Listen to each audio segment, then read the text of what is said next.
గోదాదేవి వచ్చెనమ్మా మన అండాలు వచ్చెనమ్మా గోదాదేవి వచ్చెనమ్మా మన అండాలు వచ్చెనమ్మా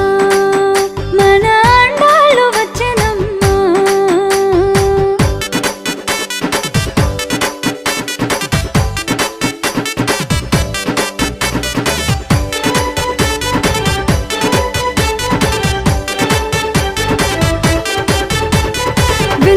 పుత్తూరు నుంచి